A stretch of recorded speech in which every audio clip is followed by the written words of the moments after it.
Hey, good afternoon. Welcome to our first Military Monday of 2023. This is Bob Wheeler with ClearedJobs.Net, and we're doing our Military Monday series again for 2023, where we're going to talk to different people in the recruiting and hiring industries about what tips and things that they can really provide some information for military transitioning veterans on how to prepare for the job hunt in general. And today we're pleased to have Sterling Vaughan with us.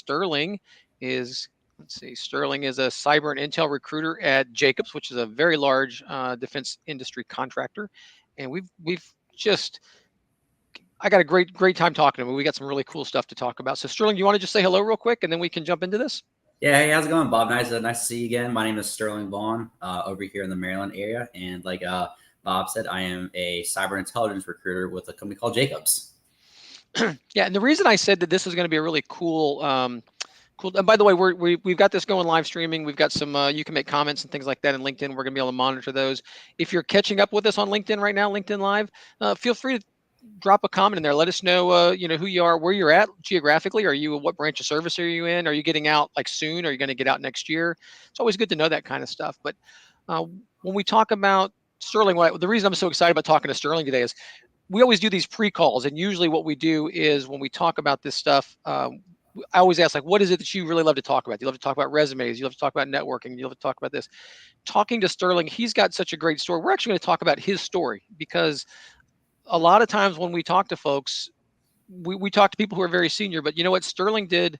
I'm going to let him give the story here, but he just did one tour in the Air Force, and then he got out, and then he transitioned from turning wrenches to doing human resources. He used the GI Bill. He did all kinds of stuff.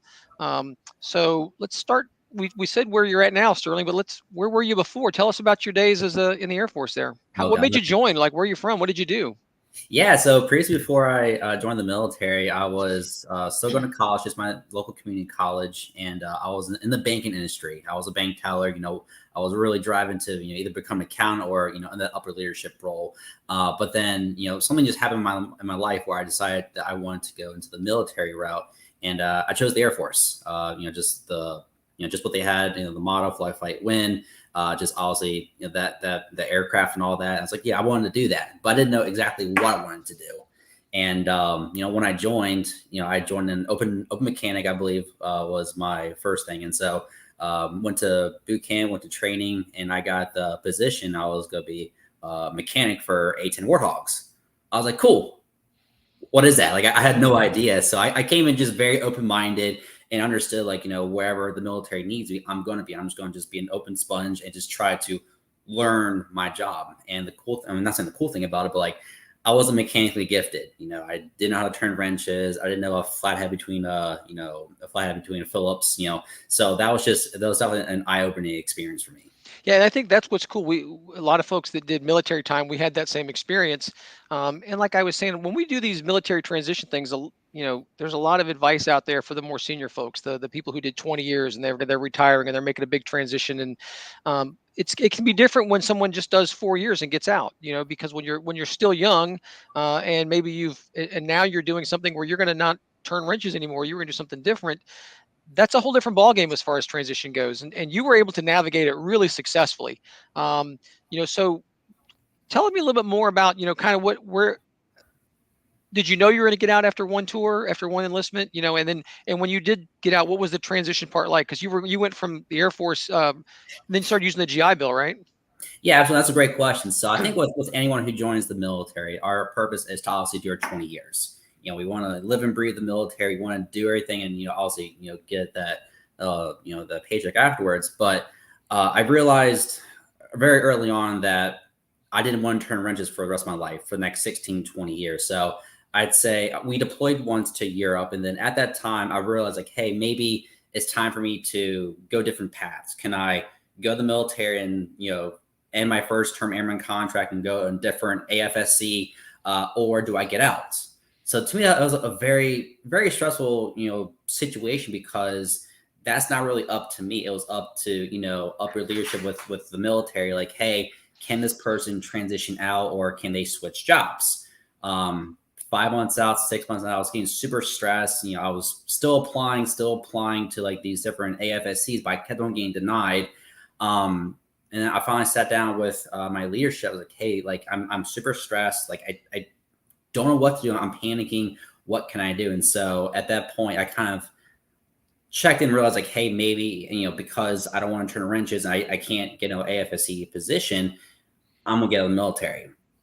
And with like 4 or 5 months out, and I started, talking to leadership, and I started like, hey, like I'm gonna get out, separate, and go back to college. And so at that point, I was like, what I want to do. Like I have my banking background. Obviously, I worked, as a crew chief, turning wrenches, but I didn't want to do like, what do I want to do? And so one of my flight chiefs at the time, he was like, hey, how you thought about going to HR?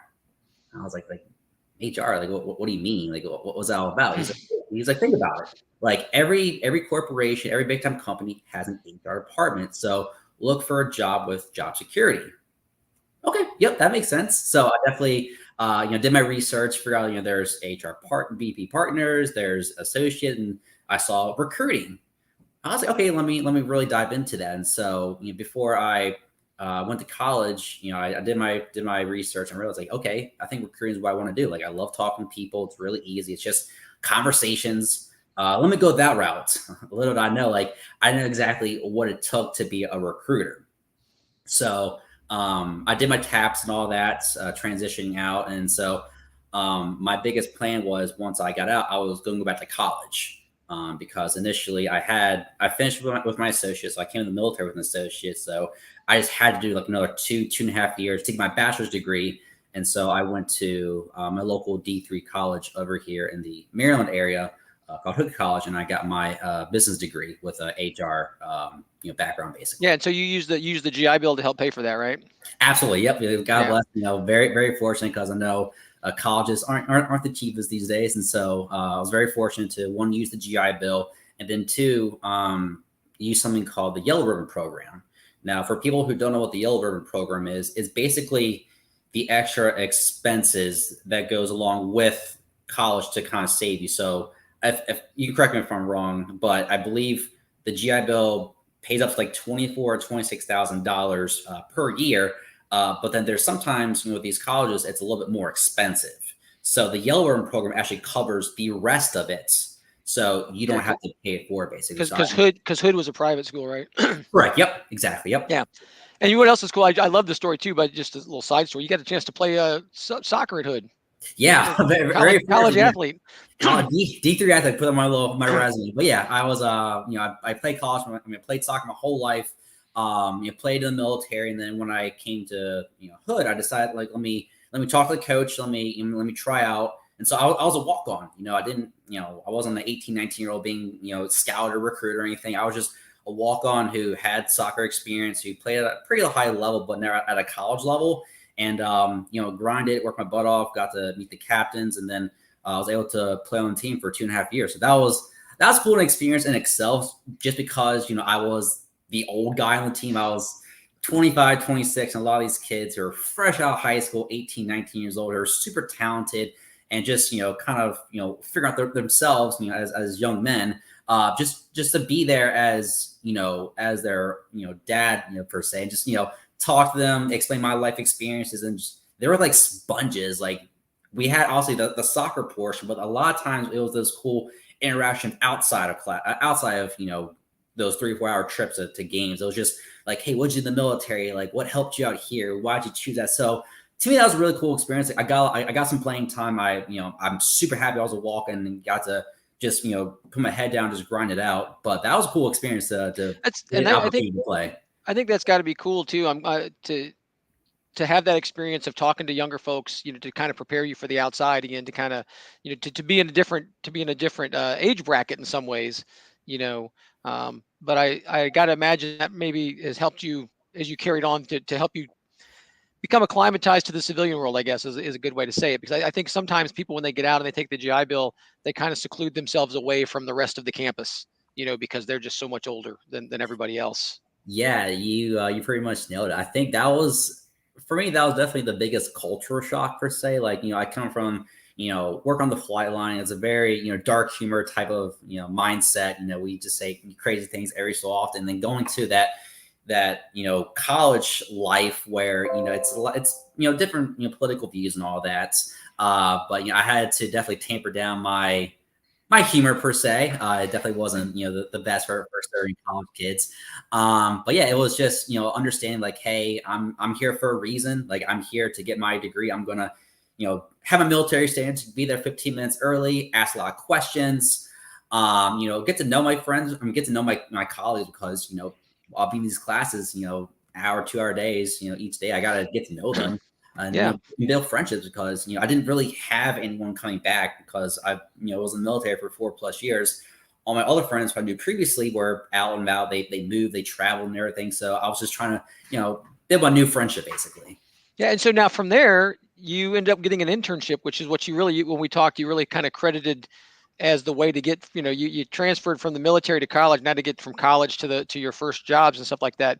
Landing that internship it wasn't a skill bridge internship because program didn't quite exist yet, but just the value of an internship in general. You want to talk a little bit about that? Yeah, absolutely. So one of the pieces of requiring to graduate from this college was to get an internship in your career field, basically.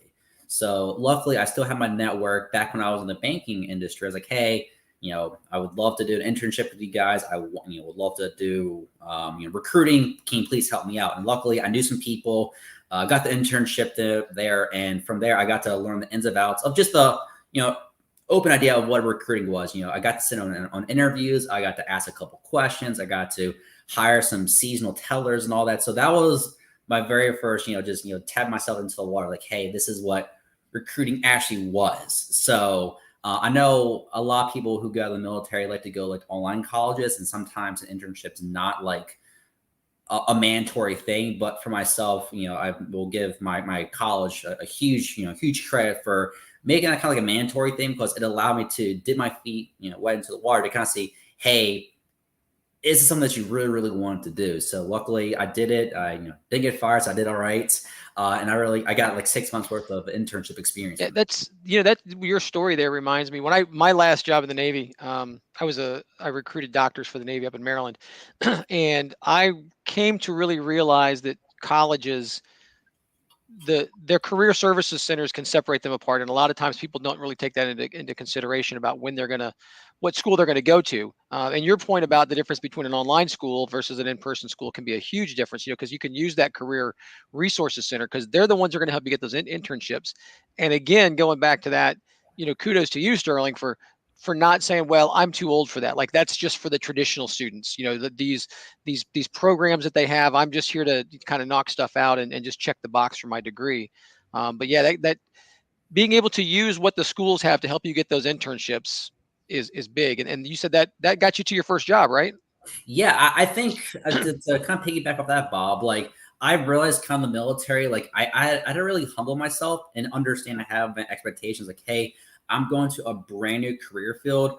I'm not going to be automatically making, 80, 90, $100,000 off the bat. Like I knew like, hey, I got to take a step. I don't say not take a step back, but go into an entry level position, like learn the job itself, and then eventually grow into what I wanted to do. So to bring to the point, my very first job, out of college, I happened to be a staff recruiter for a company. And the reason why I got that job opportunity is because of a friend who I made in college. It was someone by the name of, her name is Delaney, super awesome lady. Love, she's one of my good friends here. She was a referral and she actually got me the job at this company. And that's where I really took off and understood what it took to be a recruiter. I learned, how to talk to people, how to make those phone, those cold calls, how to text people, how to set interviews. So like to me, if it wasn't for my friend Delaney who stuck her neck out, who I met in college, who got me my very first job, I wouldn't have had the opportunity to learn the staffing industry and learn, what it takes to be a recruiter, because I'm a huge advocate that, these staffing agencies it's basically boot camp 101 when it comes to recruiting. You get to learn the metrics behind it. You get to you kind of pivot and tailor your way to learn from different recruiters of how they operate, how they recruit, and kind of just pick bits and pieces from every single one. And you kind of basically, in a sense, make your own recruiting style. So yeah, Yeah, that's like my the first job. staffing, and we can talk towards the end here about the difference between a staffing recruiter and a and an in-house recruiter, because we're about to jump into what you're doing now at Jacobs, which is an in-house recruiter. But yeah, the folks that are doing staffing, it's a high stress, high turnover job too. It really is. But eventually, after working there for a while, you moved over and you're now currently at Jacobs. So now at Jacobs, you're focusing on cybersecurity and intel folks. So what's your life like differently now at Jacobs versus what you had before, and what kind of things are you focused on, and how's life at Jacobs treating you? Yeah, no, I'll be the biggest advocate about Jacobs. It's definitely a big 180 compared to this my first job, because my previous job I was recruiting customer service, I was recruiting data entry people, medical people, but now I get to pivot into more of a role where I get to talk to active duty folks, veterans, people transitioning out. So I do a lot of software developers, software engineers, DevOps people, system admins. And so when it comes to Jacobs, because we're such a really large company, what we do, we definitely partner with a lot of the government agencies all across the world, whether it's the NGA, NASA, NSA, CIA. So we get to partner with those guys and work on these really huge prime contracts, and get to recruit for basically a wide variety of positions. And the good thing about Jacobs, and I've told the people since day one, it's a very opportunistic position and opportunistic company. And what I mean by that is they gave me an opportunity that I didn't even fathom before. Like I had recruiting experience, but I couldn't tell you what a system admin was. I couldn't tell you what a software developer was, but they gave me a chance. They gave me a chance. I got a job offer. I got to meet the team. I met all the recruiters. I had super awesome supervision that gave me the tools to be successful at my job. I've always tell people you can teach someone a job, but you can't teach someone a work ethic or personality. So I had the work ethic, and it was just like learning the game, basically learning, the job titles, how to find people and all that. So like, I couldn't have asked for a better opportunity, because this is something I think I've talked to you about this, Bob, is when you come in the military, you don't automatically get your first job as like your dream job.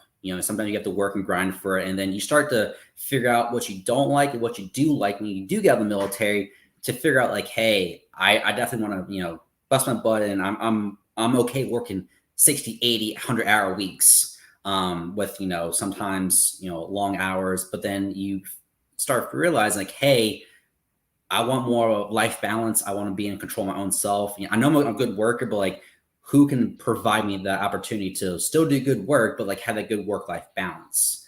And so it took me 1 or 2 jobs to finally land at Jacobs. And from there, I just kind of just took off, and I will give Jacobs all the benefit of the world. Like, they've been a fantastic company to work for. And, so far it's almost been, 2 years now. And I've been, leading my own programs. I get to have these really cool talks with my leadership. I have a really great relationship with my supervisor, my manager, where it's just open conversations, and it's never, hey, do better. Like, gotta hit these numbers.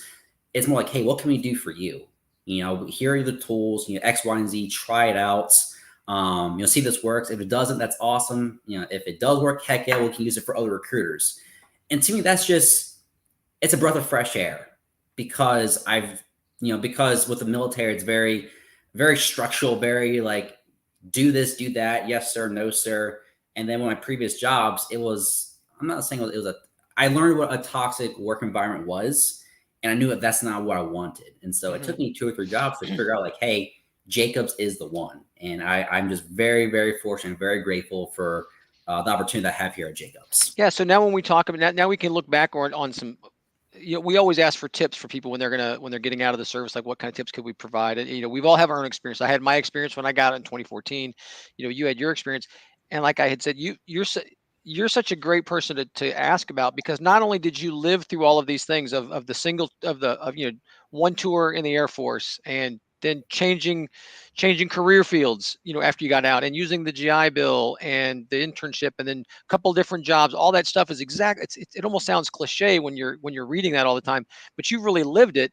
And then now that you've lived it, you landed on the side that now hires people, so you, Exactly. Yeah. Yeah. so when you look back on these things, what were there any things that you look back on and say, man, I'm really glad that I did this? Or was there anything that you look back and say, you know what, I really wish I would have maximized this differently? You know, when you look Yeah, back, what kind of experiences do you have that you think were really critical one way or the other? yeah, no, that's a great question, Bob. I think for myself, what I think my biggest recommendation for anyone in my situation, whether you got a chance to do the 4 year, 6 year contract, is I honestly just humble yourself. Like, whether I mean, for myself, like I went back home, I lived with my dad for 2, 3 years. For a 24, 25 year old to do that, that seems like it's downgrading. But in a sense, like that was the greatest blessing in the world. I got a chance to go back and hang out with my dad, do some cool activities, got to help him with, his construction stuff, what he did.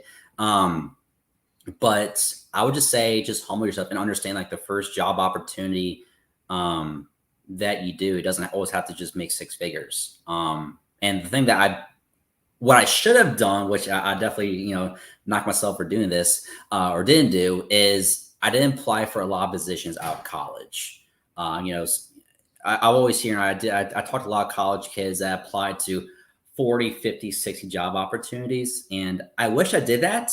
Really? Just, yeah, I'd say that just because one thing I wanted to do is what I tell people now is have options. Have options. Like if you're talking to a recruiter and they give you a job opportunity, don't let it be your first your only option. Like the good thing, like you want to make sure that the job that you go for next is the right fit. So have 3, 4 job offers out there and kind of, weigh out the pros and cons. That's something that I, looking as a recruiter right now, I didn't do previously, but that's something I would have told Sterling 2, 3 years ago. Like, hey, apply other opportunities, kind of see what's out there because you don't Yeah. know. Yeah.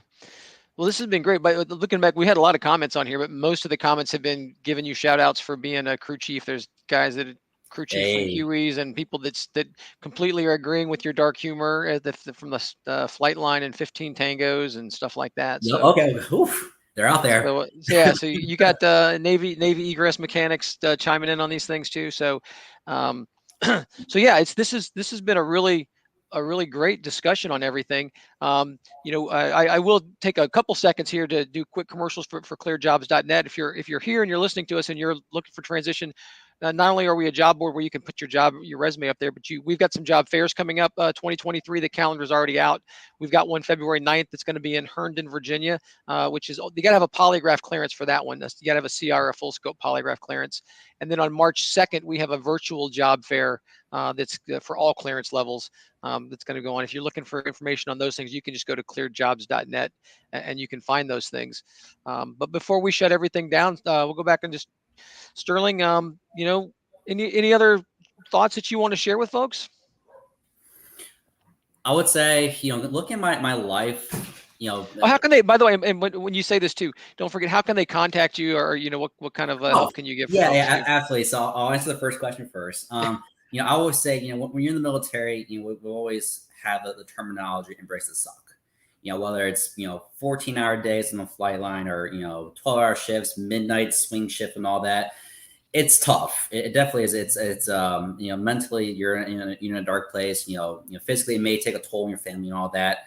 But I will say, for my transitioning out, the grass was green on the other side. I used my tools from the military, just my work ethic, and just learning what it takes to, have a job that I had no idea what to do. Like I said, I never turned wrenches in my life. I was semi-successful at the job, and I did pretty good.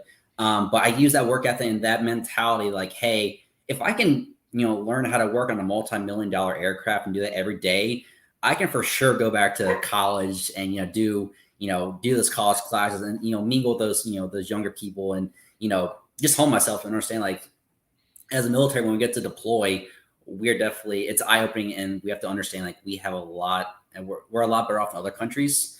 And so, just keep on doing what you're doing, guys. If you guys have any further questions about my experiences or anything, feel free to reach out to me on LinkedIn. My name is Sterling Vaughan. Just a guy with a A-10 in the background as his cover photo. Shouldn't be that many Sterling Vaughans out there, but I'm more than happy to ask or answer any questions. I've had the opportunity to talk to people, outside of my office hours for 30 to 45 minutes about their situations. give them tips or tricks, because not everyone's situation is the same as mine. People may have kids, they may have, they may not have a job lined up. They may go through some divorces. Like, everyone has their own, story to tell. And if I can help you guys out with, give me some tips of this may work, this may not work, I'm all for helping out my veterans, because, I didn't really have anyone to help me out when I transitioned out. So I'm here to give you some advice from a man's perspective as well as a recruiter's perspective. Yeah, and same goes with me. You can find me, Bob Wheeler, on ClearedJobs.net, on LinkedIn. I'm happy to connect with any veteran. We're a veteran-owned organization, and I'm part of the veteran outreach team too. So, hey, man, certainly I appreciate the chance to chat with you, man. I hope everything goes well for you and your family up there in Maryland, and I hope that things at Jacobs continue to go well. Thanks so much for passing on some good wisdom. Yeah, absolutely, Bob. Thanks for allowing me the opportunity to talk to you guys and everyone who's in the chat. I love to talk to you guys, and thank you very much. Appreciate it, man. All right, so we're gonna Ashley's gonna take us home. Goodbye.